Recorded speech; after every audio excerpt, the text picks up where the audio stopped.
Episode 2. Episode 2 of is this the Lauren and Ben show? Kinda. I think so. So you watch ASMR Cleaning videos, yes. And it's So like it's not no people one's talking. talking? No, they're just cleaning and scrubbing their sinks and vacuuming and dusting.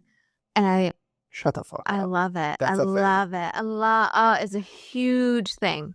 So like in what context do you watch that or you listen to it? Both. I like it with the sound. Or restocking a fridge. The sound, you've got to have the sound.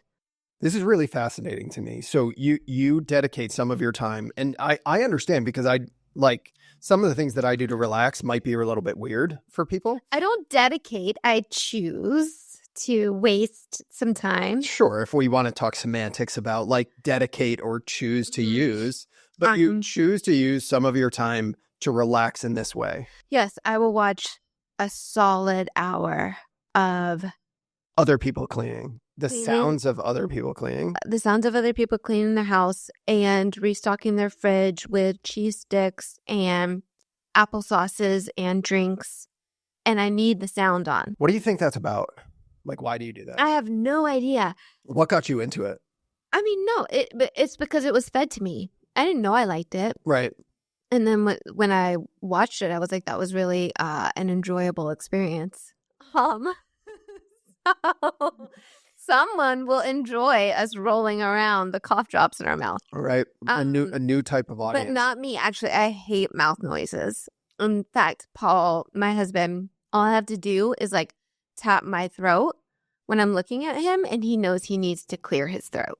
Like that he's got a bubble. So my voice has to like drive you fucking No, it doesn't. insane. No, it doesn't. But there was a recent podcast I was trying to listen to. Yeah. Was it Mark Anderson? Who was it? Oh yeah, on Rogan. Oh, he was. I couldn't finish. I only listened the first couple of minutes because I wanted to hear the other one that the other guy Dave. I couldn't finish because he takes these insane breaths through his nose. Or there's another podcaster, Mark Hyman, Dr. Mark Hyman. Yeah. I love listening to him. His mouth. So it's like a. Yeah. If I'm watching someone in a video, there's a pastor I watch. He does this thing with his tongue when he's talking, and I can't handle it. I can't look at anything else. And my family makes fun of me because, like, if someone has a thing that they do, I immediately pick up on it. I wonder what the psychological, like, reasoning behind ASMR is, because there is relaxing. Like, there's I've done like meditation with the DT on Peloton. Yes. Her accent. Her voice is beautiful. I love an Indian accent as well. I love the ting of it. It just immediately calms my body. Like the words that she says aren't as impactful as the tone of her voice. Yes. The way that she says it, the cadence and how soft she speaks. And like, I can't even speak in a soft register because of the way that my voice comes out. Speaking of your voice, this is such a good segue. What? You drink tea all day long because you talk so much. I talk a lot, yeah. Doing phone calls, lead calls. Yep. Just constantly on the phone with people. Yeah. I talk the vast majority of the day.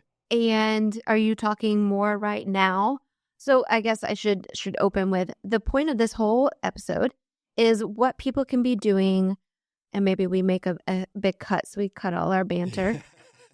And actually, two different options, see what people like. The long version and the short version. Right. That gets to the point. So today, I really want to tell you about the woman that I talked to yesterday that did not appreciate my swearing on a group call. Oh, we have to circle back down. Write that down. Was she from the South? No, she's from like Central Mass.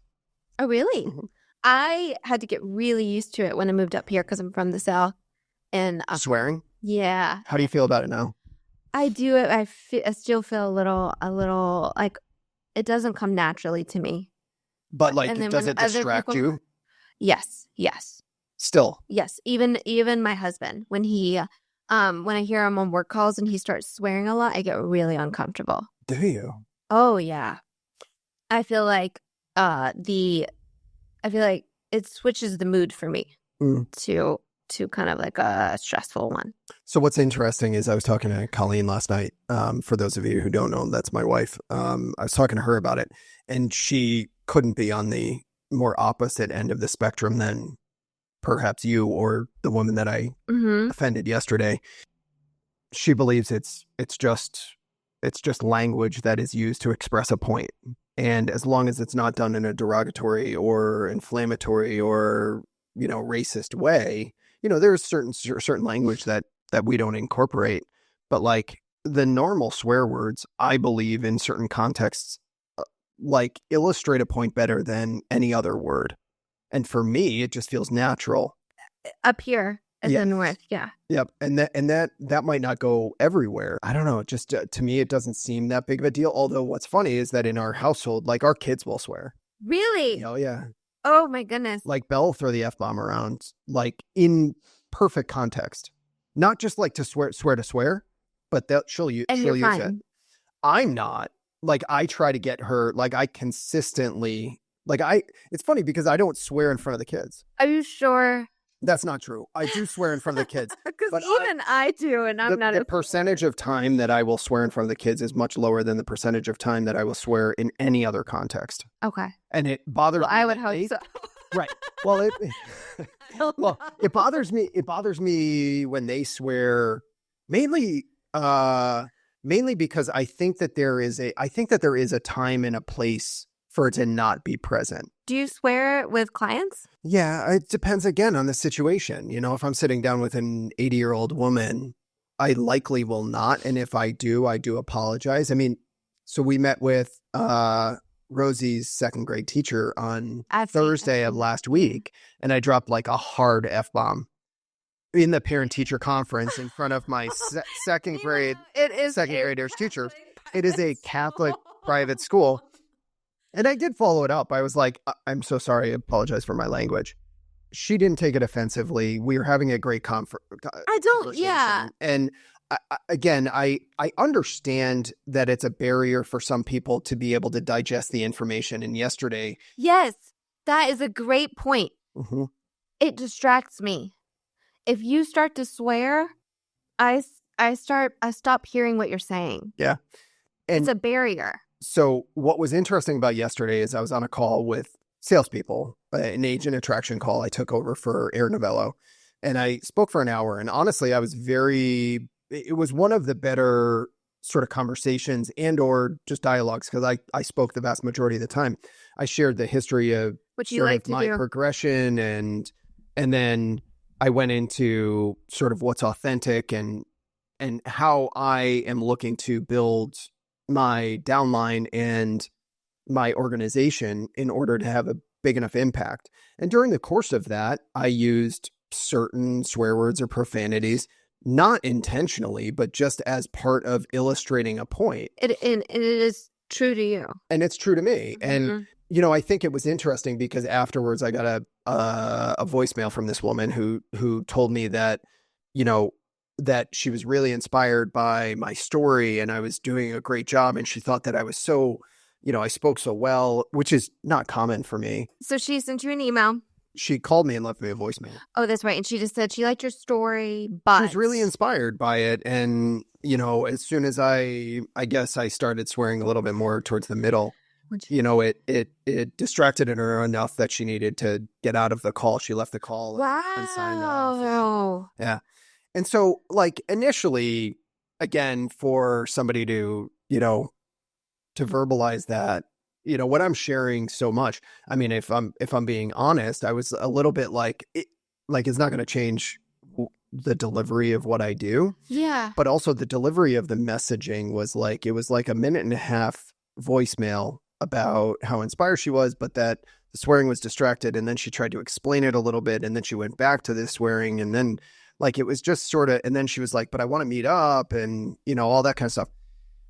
And so again, a couple hours, crazy day goes by, I give her a call back and I've got 15, 20 minutes. And I'm like, I just, she's part of this organization. She's not in my downline, but she's in Aaron's downline. And okay. So I wanted to just be courteous and sort of give her an opportunity to say her piece. And it was like a 15, 20 minute call. And it was just all about swearing. And, do you swear in front of this and in what circumstances? And, is this the environment that EXP has created? And that sort of thing, just making a lot of assumptions. And again, what's interesting is that upon reflection, I actually see the value in her verbalizing her concern over it. I'm getting used to this media portion of things. True. I do not want to be, I don't want to kind of offend a certain percentage of my audience that might relate to the message. I mean, it's not common practice to swear on the morning shows or, like TV shows. They'll do kind of a warning. For sure, but that's not this environment, and it's also very in terms common of media. But if you look at the new age of media, and there's a lot of swearing. There's a lot of swearing, podcasts, YouTube, and people relate to it more. Yeah, and so I get it. It is a bit authentic, but at the same time, the point and the purpose that I took away was perhaps to reflect and make that determination, not just continue to do it out of habit, but if I believe that it feels appropriate, then I'll do it. But I appreciate it being brought to light the way that it was brought to light, because it really could have been, hey, Lauren, I was really inspired by what you were saying. And for me, the swearing was so distracting that I couldn't hear the messaging. And I just wanted you to know from my perspective. Yes. That which is a real thing. Which it was a real thing. And I think that was the way that perhaps she intended it to, and maybe that's giving her enough credit or not enough credit. But it was more of it felt more accusatory, and it felt more like scolding and trying to determine whether an individual swearing on a Zoom call where the host is just taking over for a week while Aaron's out of town. It felt more like, again, like a scolding, or like she was trying for me to agree with her rather than just giving her opinion in the hopes that it helps you me decide what to do with it. Correct. And so I just I got frustrated with it by the end of the conversation, and I was just like, this is also not moving on. It's a continuous regurgitation of this one particular subject. And if you were affected by and felt really you made your point, and then it's up to you to decide what to do with it as an adult. And again, she was very complimentary of my ability to communicate and my story and message and all that kind of stuff. Yeah. And if she's listening, I hope she understands that her communication style to deliver that sort of message, to just let it go, to deliver and then move on. I appreciate people who are willing to speak up.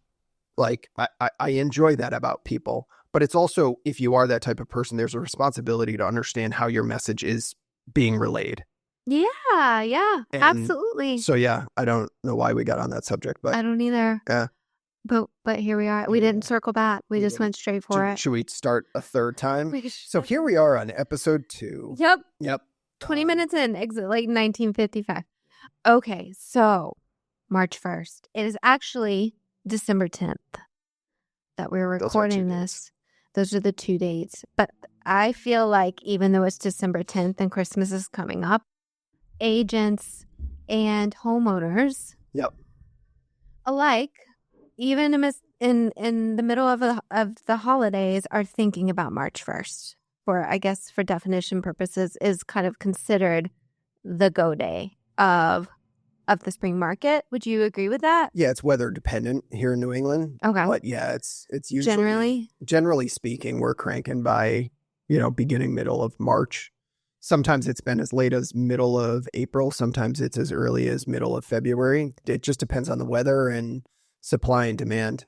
So what I want to talk about is what do agents and homeowners need to be doing now so they're ready to go for March 1st. So it's not February 1st where they all of a sudden are thinking, okay, I got through January and now I'm ready to get started on the spring market.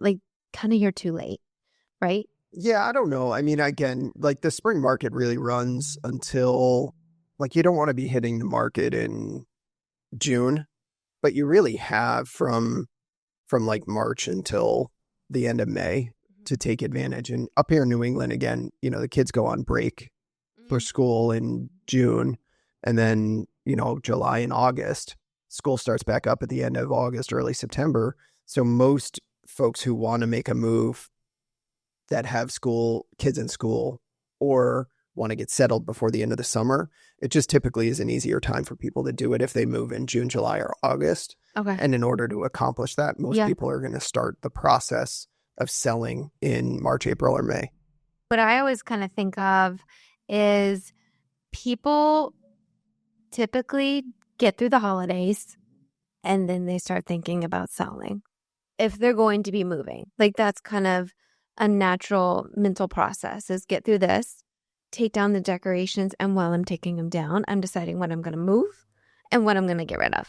So because of that mental play out that people do, I would argue that now, or even not argue, but I would think that now is the best time for agents and homeowners to be talking to each other, and for agents to be calling people on their list saying, hey, just want to let you know I'm here and I'm around for when you're taking everything down on January 5th and you're going through your mental checklist of, okay, I'm not going to keep this, and I also need to get in touch with an agent. Yeah. So I feel like now is just secret sweet spot to be talking to people, to be calling leads all the time. Yeah, I think we're talking about perspective on two different fronts, right? What's good for agents to prepare for the spring market and build up their business, and then what's good for a seller to prepare to sell in this. True. So I want to talk about both. So let's first go through agents. Okay.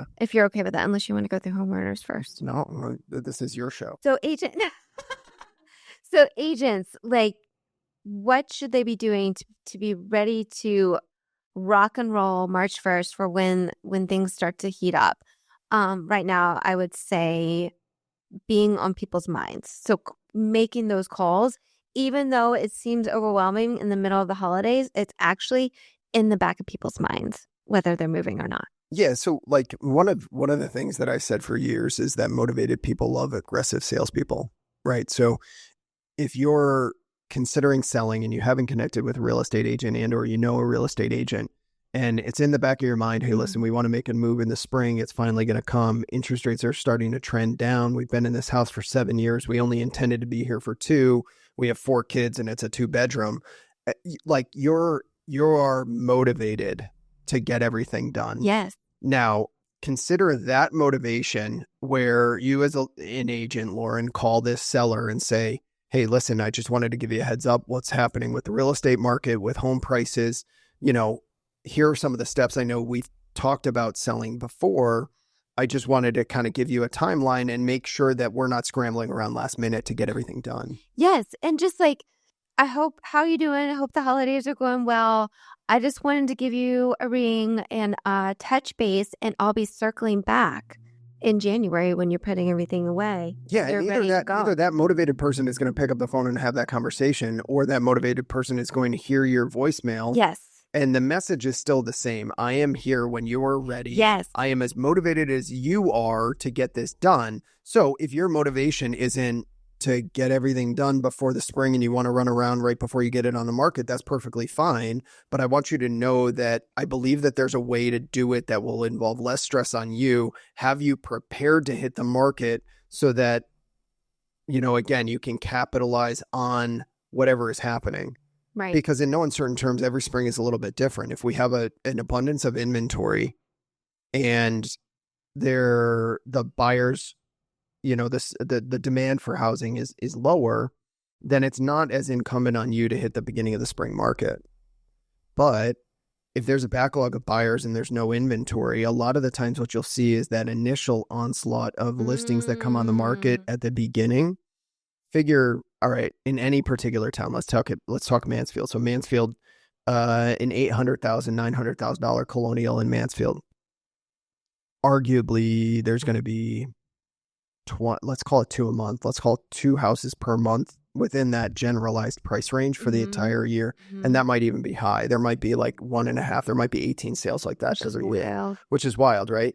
Now, right now, there's probably a dozen buyers in that price range that would consider purchasing a property that comes on the market in Mansfield. But let's say all of those buyers don't find anything in December and January and February and then in March, and you're hitting the market at the first. You're the first drop. You want to be the first drop. Now, all of those 12 buyers that are still considering buying in Mansfield are accompanied now by the 12 buyers that decide to move next year in Mansfield. So now you've got 24 buyers, half of which who haven't found housing for 6, 8, 12 months, who are frustrated. Mm-hmm. And you've got new buyers that are motivated, that came into the market and want to buy that spring. And every single one of them in this market, in this current climate, says, hey, listen, I don't know how many homes are going to hit the market, but I need to move. I'm ready to go and I want to make this move happen. I'm concerned about prices going up. I'm concerned about making the move happen for my family. And I want to make sure that I secure one of the first ones that hits the market. Yeah. And then this beautiful listing comes on the market that we've staged and prepared, and we took photos in the fall before the leaves were going, and we've got it marketed and promoted. At that point, you've got 24 buyers that are motivated and enthusiastic and scared that they're going to miss out on property. What happens at that point? The most motivated buyers, the ones that are willing to take the most amount of risk and pay the highest price, are going to get those houses. And eventually, over the course of the spring, all of those, the most motivated, the most financially secure, will be locked those will all be locked in. Yeah. And so what we historically see is at some point during the spring market, pricing levels out, and it will dip a little bit to the point that we get to the summer months in July and August, and there's a lot of buyers that are left over. The ones that weren't as crazy, the ones that weren't as risk tolerant, might wait. They come in. And not even that they want to wait, but they might be competing for homes, but they just don't win because there's buyers that are willing to pay higher and take more risk. And then in the spring or in the summer, all of those top tier buyers are gone. And now we're left with all of these reasonable buyers that want to pay reasonable prices and have reasonable contingencies. Mm-hmm. And they say to themselves, listen, Mr. and Mrs. Seller, I'll buy your house. I'm not going to pay what that crazy effing person did 3 months ago. Not desperate. So we always see this, we see this increase in the market, pretty steep incline, whether it's 2% or 5% or 7%. We see the market spike every spring, and generally speaking, it's early spring. And then by the time we get to the summer, prices will go down again. So to be playing during that first drop, to be a player in the game at the beginning, you've got to start now. Yeah. I mean, ideally. You could, of course, you can make things happen. You can get a house listed in a week. Well, look at me. Yeah, you can make it happen, but ideally it starts now, and it's less stressful on both ends to get the house to market for that March 1st drop. Yeah, and it might not be March 1st, right? Like we might have everything ready for March 1st, and that's the beauty, is that if you are like what we talk to people about this time of year and in the spring, anytime that they're preparing, because a lot of the times we'll work with folks that are 3 weeks, 6 weeks, 3 months. We might start working with folks that are 2 years out, right? What I try to get people to do is get to within a week of having their house ready for the market. So if they've got a couple of kids, they're not going to put all the toys away. They're not going to they're not going to finalize and stage the property as if you were coming to take photography or photos. We want them like a week away. And so the longer projects, if you have to paint or if you have to get this work done on the exterior of the house, if the heating system is on the fritz, like you want to find out all of those things. It's a lot of work to get ready. And then we're sitting there in March 1st and there's 2 feet of snow on the ground. We go, listen, it's just not the right time. The market hasn't kicked yet. Let's wait another couple of weeks. February 20th, we go, listen, there's no snow on the ground. It's 60 degrees. Buyers are out there. I got agents calling me. Like, let's get it on and let's see if we can capitalize on it. So that brings up another really good point. So the first point was, now is the time to be calling people on your lead list Even if they don't answer because the holidays are crazy, you're still you're in their voicemail log. And they know they can sideline you and be like, I'm going to call them back January 5th, December 28th, whatever that date is. And I'm ready. I want to make sure I start the process. So that's step one. This is such a sweet spot, these next 2 weeks of just kind of pinging people. Ping, like, I'm here when you're ready. Well, you figure too, like, I know that a lot of people are busy around the holidays managing work and life and kids and presents and preparing for it. But Yeah. to be honest with you, most people, like, if they are honest with themselves, they don't work nearly as much as they do the rest of the year. Yeah. Like, Yeah. everybody kind of slows down a little bit. Yeah. And so while we all say that we don't have enough time to get everything done around the holidays, to be honest with you, we actually have a little bit more time. Employers are typically more lax with days off, and people, like, everybody's distracted. So now's a good time to kind of have a conversation. Now's a great time. And again, it's not our responsibility to force a conversation where it doesn't need to happen. No. Our responsibility as real estate agents is to make sure that the client is aware that we are there and ready when they are. Yes. And if we are committed to working during this last couple of weeks of the year, when people arguably, again, they're distracted, but also they're not working quite as hard in all likelihood. And it's on their mind. It's on their mind. If they're ready, if they're thinking like, this is the year I got to sell. Yep. This is our last Christmas year. They're going to be ready to talk to you for even now. For years and years, like the December was like one of my best prospecting months. Yes, I could totally see why. So the other point you brought up is those bigger projects of getting a house ready to go. So I would say we could talk about it both ways, but for an agent, right now is the time to kind of be potentially building your dream team to say, as an offering, I have a painter, I have a declutterer on call, I have movers on call, I've got a stager, let's get that booked. Like, you start building that if you don't already have it, but make sure it's locked in and they are ready to be on your like short list of people to call for your clients.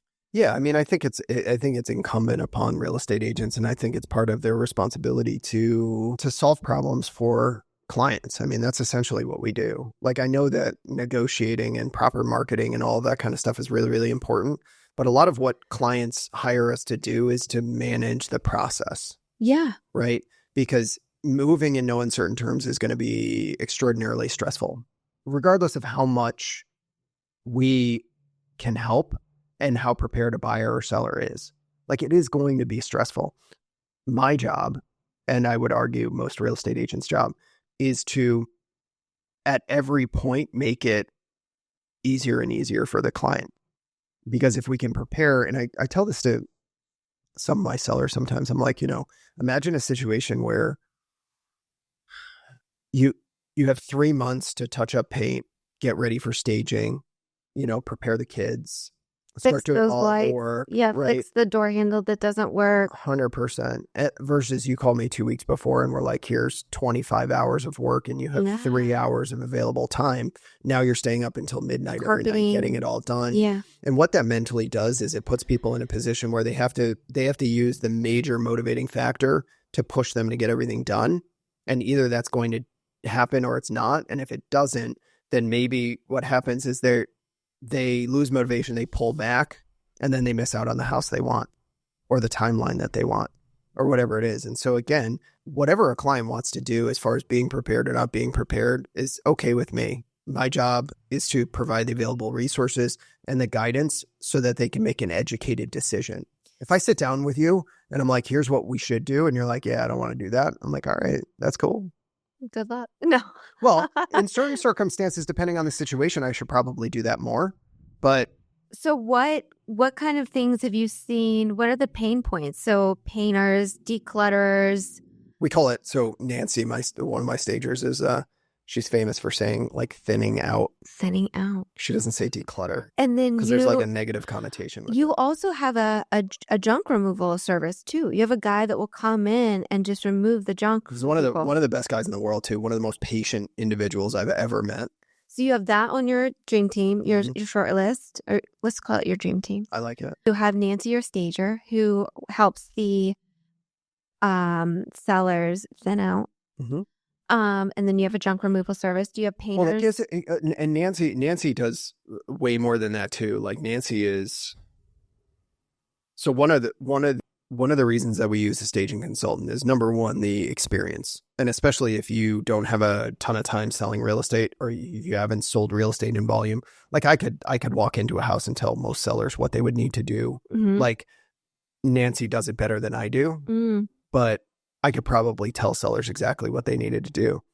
So there's two reasons. Number one, actually a couple of reasons. So number one, my time, once you get to a certain point, my time is not best served staging getting a stager to come in, because for a few $100, $300 or $400, you can have somebody else come in and do that. And what that does too is that positions you on the side of the seller.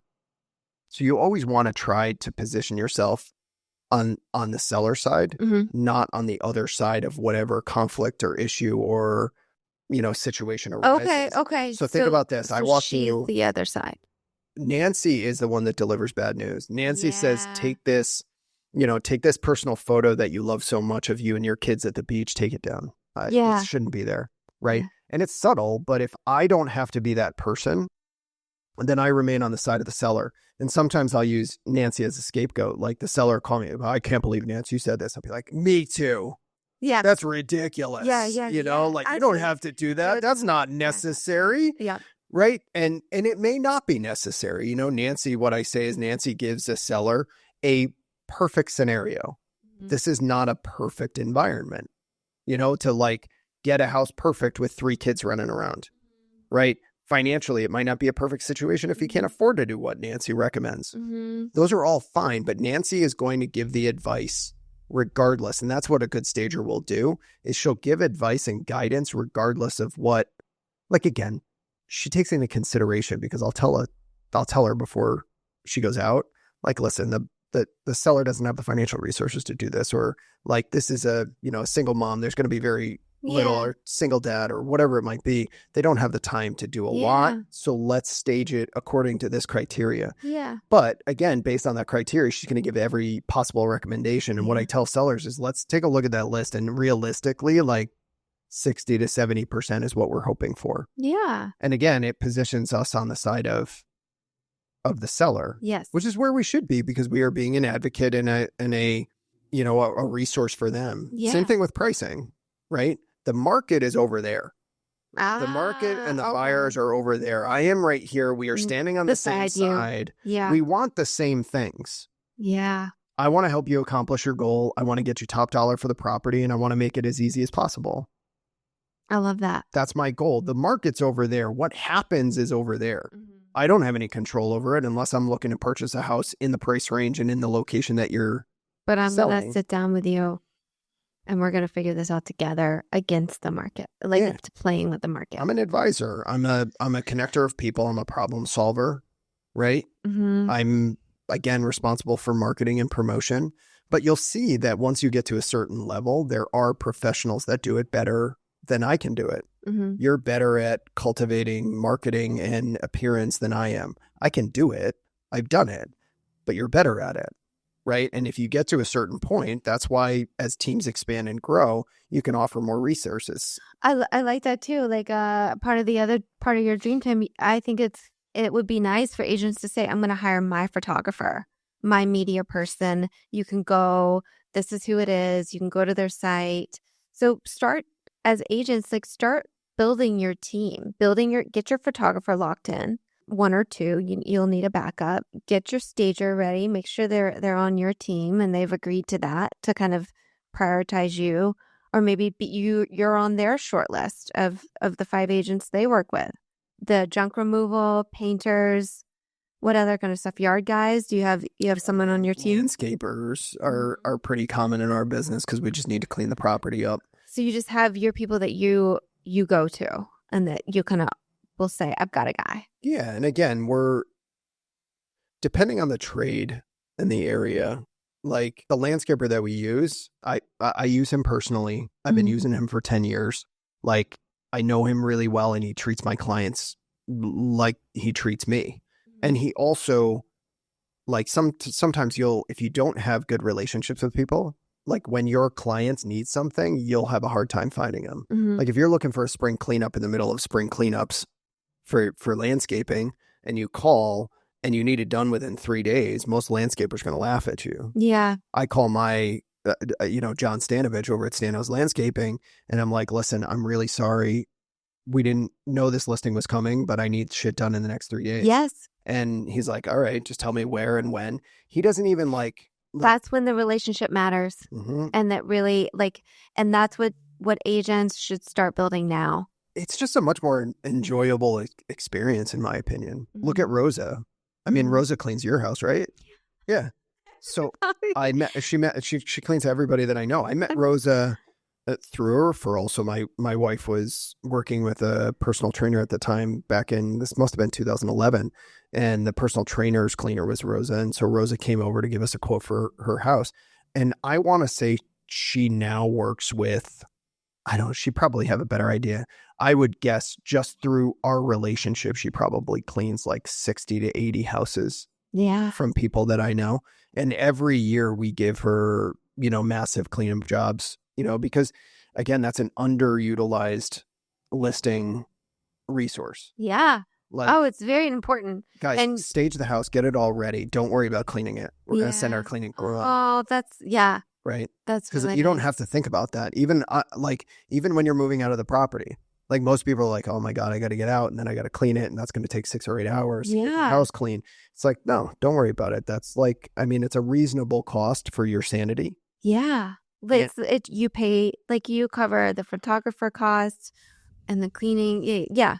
I like that. Yeah. And I'm not suggesting that most agents should cover as much as we do. We do volume and we can provide more resources than others. But it's like, what are you offering? Yeah. Like why would a seller choose you versus the competition? And maybe be thinking about that now.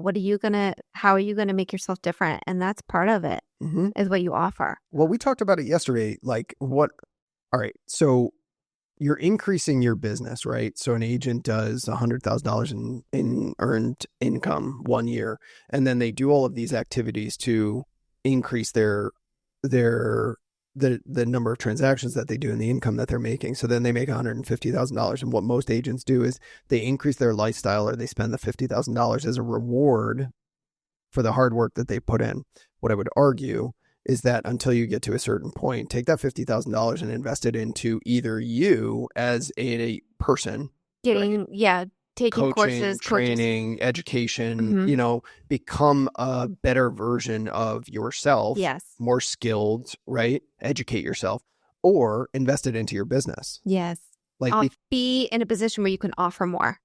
Correct. To the client. Yes. You can deliver more value than what you're getting in return. And these days with home prices going up so much, and it's always shocking to me, like an agent will make, $10, $12, $15, $20,000 on a single commission. And they're splitting hairs over hiring you to do drone photography for an extra $125. I know. Or a listing video or hiring a videographer. And I get it. If you're starting in the business and you don't have the money, you've got to do what you got to do. But at the same point, you're asking a seller to commit to you a tremendous amount of money. And most times, which is why real estate agents have a bad reputation for the most part, is because the value that they give in return to what they get is disproportionate. Yes. And so if you have that first year, live on less and invest more for year 2 so you can offer more. I love that. Yeah. Well, I was telling kids because I heard Alex Hermosi say one time, he said that if you're under 30 years old, until you make over $250,000 a year, don't invest in any assets. Most young kids are like, well, I want to build a real estate portfolio and I want to start owning multifamily homes and I want to get into Bitcoin and all this kind of shit.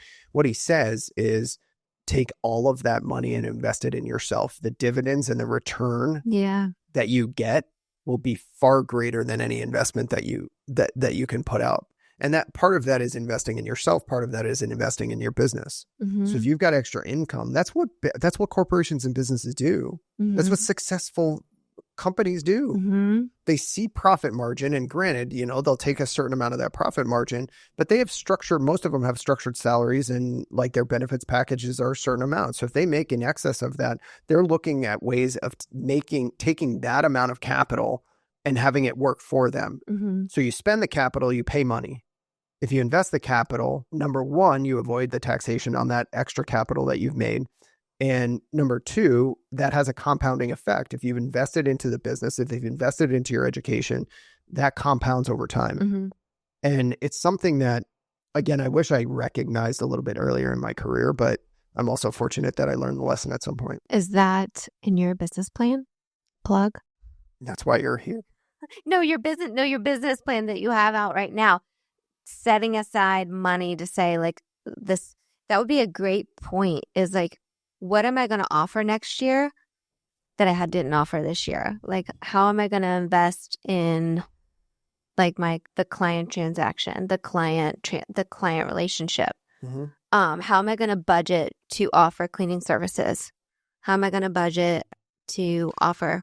Yeah, my buddy Jose Luis Morales out in Oxnard County, California. What up, Jose? He does like $2 or $3 million in GCI every year. He's an incredible human being. But what he did was he bought a literal F ton of furniture, and he has a warehouse, and he stages property as part of his offering value proposition. Yeah. So now imagine staging a property with one of my stagers costs between $2,000 and $5,000. So imagine he comes in and he goes, okay, not only am I one of the top agents in the marketplace, but you're going to get this. But here's all this value. Yeah. Like, we've got a staging team. We bring in the furniture for you. You don't even have to pay for it. Yeah. Like, we've got the truck. We've got everything ready. Of course he gets picked. So why wouldn't he? Right. Yeah. Now, there are opportunities for every agent to create their own value proposition. That's what I mean. Yeah. And they've got to just decide what that's going to be this spring. If it's a younger agent and you don't have the resources to be able to offer what I can offer, well, listen, Ben's a great agent, but you know what? He sells 70 or 80 homes a year, right? He's got all of these individual team members that are going to take care of you. And if they're kind, they'll go, that is certainly a great option for you to consider. But if you want somebody who's 100% dedicated to you every step of the way, and you want that individual to be here every single time. Which people do. People want that. There are certain people that want that over being listing number 4 of the week. Correct. Yeah.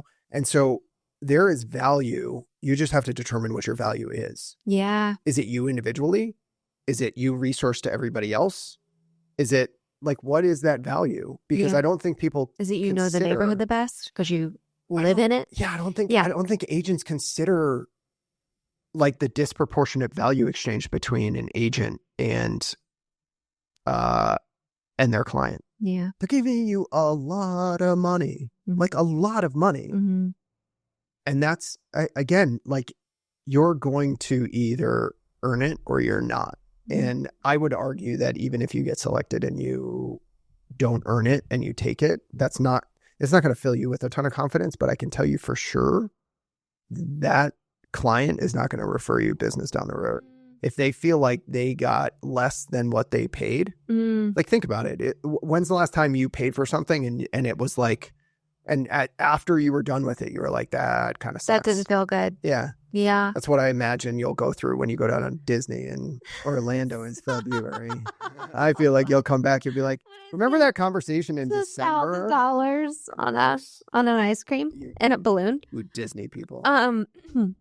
Gosh, you had to work that in. Well, of course, we talked about it this morning. But I think, again, going back to that idea, what value are you providing? How do you feel about it? And how do your clients feel about it? Be on the phone like nonstop for the next 2 weeks, calling anybody I think it has to match. It has to match what your goals are. But yeah, you should be on the phones. Yeah. And this is a really good time, like we talked about. And the other thing is, building your dream team. And that also includes deciding, that kind of works into you creating your value. The other two parts are more agent related or agent focused is now if people are thinking about switching brokerages, kind of right now is the time in January maybe. If they're planning on making a switch, there's two things to this. It's kind of like building your personal business. So building your technologies is a great time right now. And that also goes hand in hand with like, yeah, I understand what you're saying. I think regardless, now is the time to set the infrastructure in place that will help you do the business. Like we talked about it at the morning in the meeting. spring. Right. Be a season ahead. So like, and it's more important now than any other season going into any other season.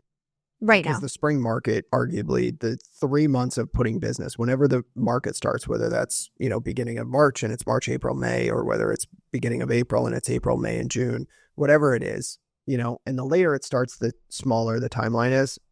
Like if it starts April 15th, you don't get 3 months. Like it's going to be dead by middle of. It's school. It's like, school. yeah. As soon as people get distracted with summer, it's over.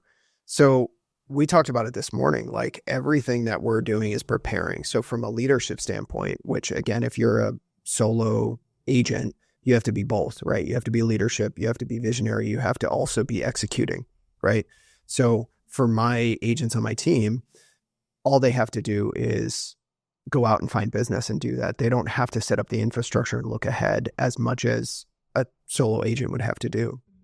But right now, arguably, we will probably do 120 transactions next year. And if 60% of that business happens within 3 months, like we have to prepare for that. What happens if we have 6 listings or 7 listings, 8 listings in 1 week? Yeah, your infrastructure has to be able to handle the load. Yep. And people have to be willing, and our team certainly is, to like work at 120, 150% of capacity.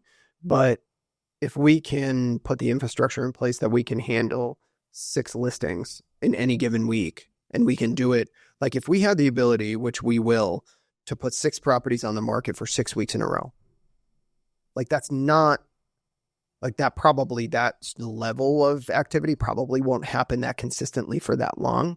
But if we have the infrastructure in place to do that, if we get 8, that's working at 120%, 125% of capacity. If we're only set up to handle 4 listings in any given week, and it's 100% more than then all of a sudden there's like, you might be able to do it a week. But there is breakdowns will happen. Yep. And then what happens is people continue to take the business, and because they want it. Yeah. And then the system gets stressed. The level of service goes down. The clients get frustrated, and then your business is affected, not in the short term, but it certainly is in the long run. And your personal life too. Yep. If you're super stressed because you're taking on too much work than you were set up for, then your family life, your home life, your personal life, that's going to take a beating. For sure. But yeah, so right now, a lot of people should be like, it should be dual focused. Obviously, the business plan and, what your systems and infrastructure can handle, that's really, really important. Prospecting and cold calling, delivering, practicing, all of that kind of stuff is really important. But this is the time to do it. All of a sudden it's the new year, and then the new year very quickly turns into the middle of February. Yeah. Like the next 2 months will fly by faster than I would argue almost any other time of the year. Is there anything else that agents should be thinking about right now besides making sure you're reaching out, making yourself known, getting your team in place and what you're going to offer, your offering plan, and then also your infrastructure ready to go, like all systems go? Yeah. I mean, again, this is the time where you really need to evaluate, depending on where you are in your career. This is the important time to evaluate what you need to do. And that might, you mentioned brokerage switches. Yeah, it's a lot easier to move brokerages right now than in the middle of, when you've got 15 listings flying around, or, whatever is busy for you. That might look like 5 listings or 5 transactions is super, super busy if you're a solo technician, right? Solo agent.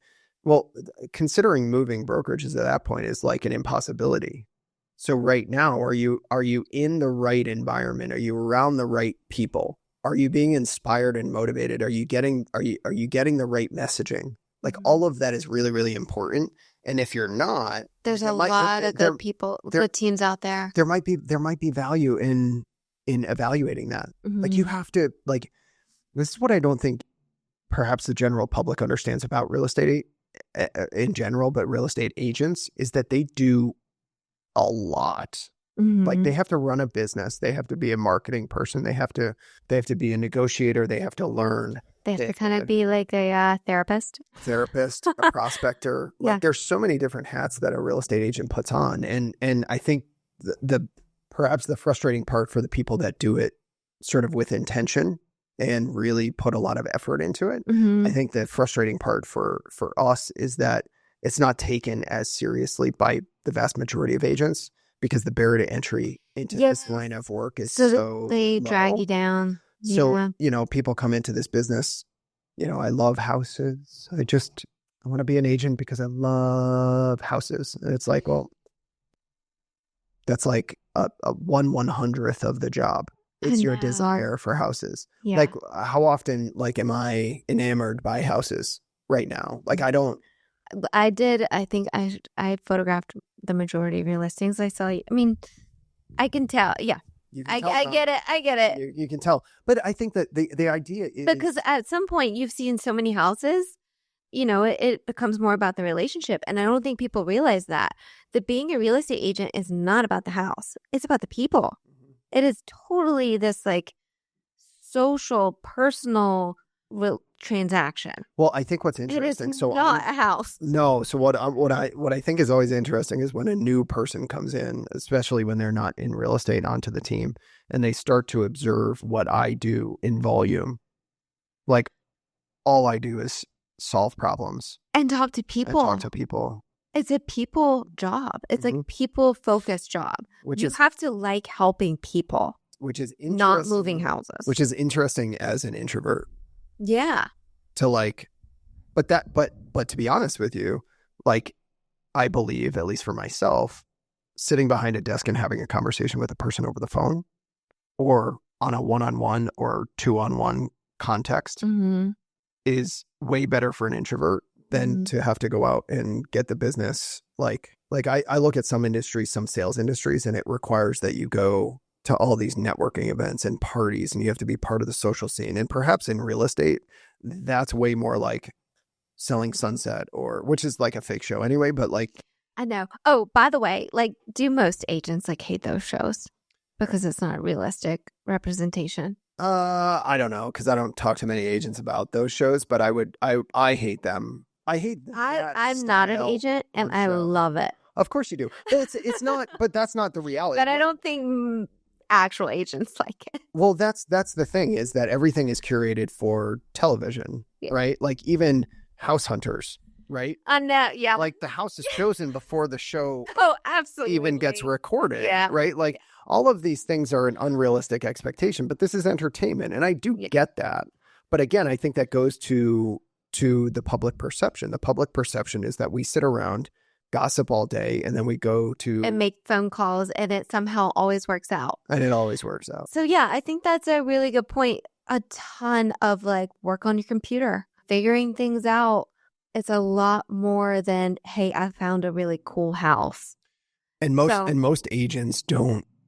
most people that get into the industry don't understand how much work goes. So then they get in, and then they realize what it's really like, and then they might not have picked the right place. Well, that's to why support them. That's why we have an 85% failure rate with new agents. 85% of agents fail within, I think it's the first couple of years. I don't know. They're not supported. Are they?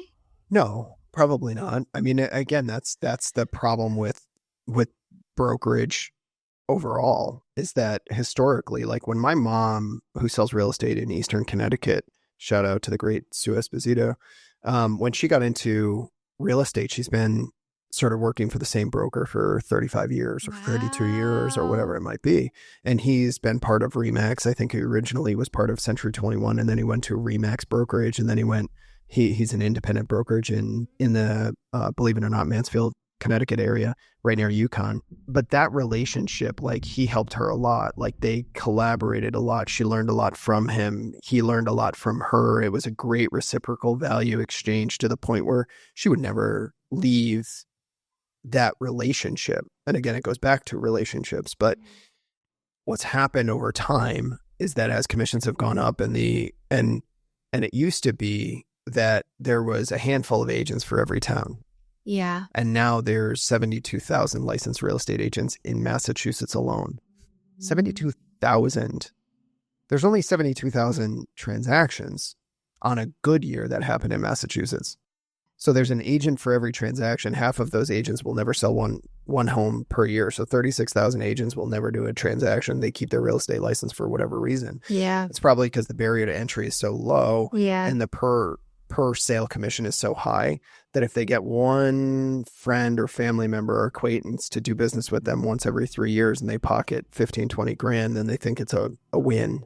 But they get into the business and they have very little support because the structure of the brokerage relationship and the education has been disproportionate for years and years and years. So meaning the agent gets much more of their commission than the need for services for their need of services and education. So they don't see the value in going to a team member like me. Like if somebody came to me and said, hey, listen, I'm motivated, enthusiastic, Pedro's sitting right out there. He's a great example. He's like, I don't really care what commission splits I get. Like I want to do well, but I want the value of being in proximity to you and the education that you can give me and fast forwarding my career. Yeah. Right? So, and we're in an environment now that when Pedro grows to where he will grow, because he's going to be an amazing real estate agent, he can either stay on my team as a value because of the relationship and because of the infrastructure that we have, and we just make it easier, and he makes the determination that the extra income that he could make isn't worth the hassle of all of it. Yeah. Or he goes, you know what? I want to grow to the size that you are and do exactly what you're doing eventually. And God bless, because he can stay at this organization at EXP. Mm-hmm. He can disassociate from the Esposito Realty Group, stay at EXP, and our relationship is still as valuable. Now, he's not going to have the in-office and all the services and everything else, but like I'm still in proximity to him because of the relationship that I still benefit in perpetuity from the value he brings into EXP. Mm-hmm. There's still value in me pouring into him and helping him grow. And to be honest with you, if he's growing into a leader, I want that more than I want him to provide me income from his individual transactions. Yeah. Because number one, I want to have an impact to create better leaders in this world. But number two, if he does become a leader of other human beings within this organization and he grows his sort of organization, that benefits me too. Yeah. So if you start to see that there's a reciprocal value exchange between the agent and the brokerage because of this middleman. There's an incentive for everyone to be at like peak performance, like doing the best they can. I've never seen an environment where there's such collaboration and sharing of information. Because no other brokerage incentivize agents to share. So at previous brokerages, show me the incentive, I'll show you the result. Right. And that's the case here. They figured that out. There was no other brokerage originally. Now there are 22 different rev share models, so you have to determine what is best for you. But I would argue that we don't have to show that this model works anymore because there's 22 copycat share brokerage, cloud-based brokerage models. It's really right now about the relationship that you have. Like, who do you get inspired by? Perhaps the people that are offended by my swearing shouldn't be in proximity, and that's okay. Yeah. I might not be I'm not the right person to lead everyone. Mm-hmm. And my assumption that I am is it would be wildly misguided. But I am the right to inspire and impact other people. And sometimes those people will get more value from me swearing to emphasize a point and make it more relatable. And perhaps that's the right environment for some and not for others. Mm-hmm. And I think there's probably a happy median. If I jump on a call with 200 people, I probably shouldn't throw around the F-bomb as quite as much, right? But again, I'm trying to be an authentic person. I'm trying to just deliver the message in the way that I naturally would. And fine with that. Like you being you. I think so. Yeah. Because again, there's someone for everyone in this organization. And that's the beauty of even our organization. Like, if you like a certain amount of what I'm delivering and what I can offer, like Aaron offers something a bit different than I do. Jose Morales, who is also incentivized to help the agents that I partner with succeed and strive to do better. Same thing with Lars Hedenberg. He runs the Real Estate B School. He knows how to scale real estate teams. I'm just starting to understand it, but he's done it, and he's done it with a ton of people. So there is a lot of value. Even like Jess Nelson, who's out of Texas, she's part of the Elite Builders crew. Like, she's an amazing, inspirational woman, right?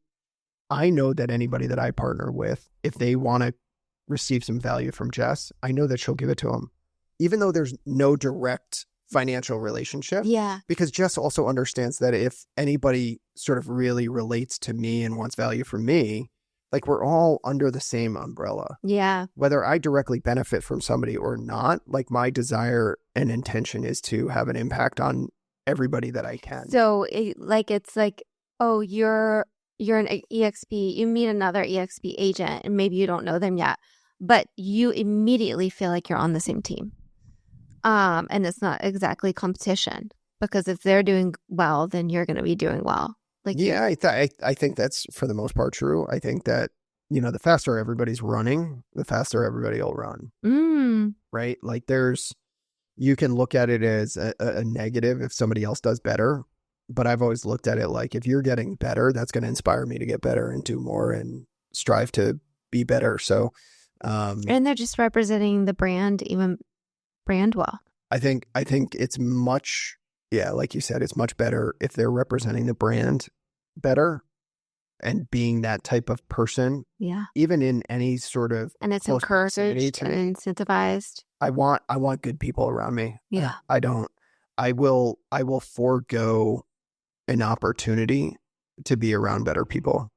Like, that's more important and impactful for me. Yeah. So now's the time to be like, just kind of like really looking around and seeing how you feel. How did last year feel? What do you want this year to look like? Well, that's a reflection, plan. Right? Yeah. Like, look at what worked, what didn't. What are you trying to accomplish? And most of the people... And right now is the time to be doing that. Just have a conversation, whether it's with me or another organization. So now's the time to be on the phone, building your team. Like, what are you going to offer clients? Let clients know, like, you're ready to go when they are. And then looking at your technology, making sure your systems are ready to go, making sure you, even like down to the simple stuff of like your storage on your computer and your Gmail, is it cleaned up, or your email, just getting organized and getting everything ready to handle. So here's what I would suggest, because I think you have to be really specific with real estate agents. Otherwise, they're not going to do anything. Oh, tell me the list. But I don't know the list for each individual agent. But what I do know is that if agents don't make the list, they won't use their time appropriately.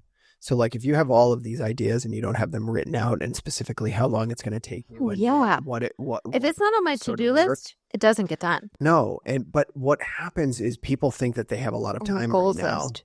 So they go, okay, well, I can get that done down the road. I'm not going to, but if they don't put it out on the list and they go, oh crap, there's actually a lot more things that I need to do before the spring market. What happens is then they get to January, they're like, oh, all right, well, I got to get going. And I do 2 things, but there's 25 on the list, right?